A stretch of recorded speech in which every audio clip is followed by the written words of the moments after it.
ஆமா, என்ன shampoo use பண்ற? நான் சீயக்காதாக்கா வீட்ல அரப்பு சீயக்கா தான் யூஸ் பண்றேன். அதுக்கே வளருதா? ஐயோ அது வளர்ந்துகிட்டே இருக்கு. நான் நடுவுல நிப்பாட்டி இருந்தேன். நான் 5000 ரூபாய்க்கு வாங்கி தேய்க்கிறேன், ஒரு அளவு முளைக்க மாட்டேங்குது. ஆயில் ஏதாச்சும் யூஸ் பண்றியா? ஆயில்லாம் யூஸ் பண்றது இல்லக்கா.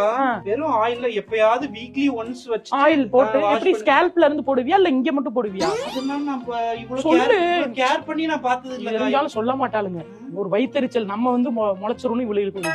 சரி போயிட்டு வா. கேர் பண்ணிக்க மாட்டேனா? இல்ல நீங்க பேசிட்டு பேர்ட்ட பேசிட்டு இருந்தேன். சரிக்கா. அனிதா சனியனுக்கு மட்டும் இப்படி முளைக்குது, எனக்கு ஏன் முளைக்க மாட்டேங்குது? முளைக்கிறா உனக்கு அழகா இருக்கு பாக்க. இந்த முடி உனக்கு சூப்பரா இருக்கு. இந்த முடி அவளுக்கு நல்லா இருக்கு. கர்மம், இதுக்கு மட்டும் இவ்வளவு முடி முளைக்குது. இந்த சனியனுக்கு முளைக்கிறதுக்கு படம் எனக்கு முளைச்சிருக்கு. அனிதா மூதேவி. யோ, அந்த அனிதா சனியன் எதுக்கு எவ்வளவு நேரம் பாத்துக்கிட்டு இருக்க? கண்ணு போடுறேன் நானு. கண்ணு போடல, நீ சைட் அடிச்சுக்கிட்டு கண்ணு போடுறேன். கருமாந்தரத்தையே இப்படி பாக்குறியே, உனக்கு எல்லாம் நல்ல ஃபிகர் கிடைச்சா என்ன பண்ண?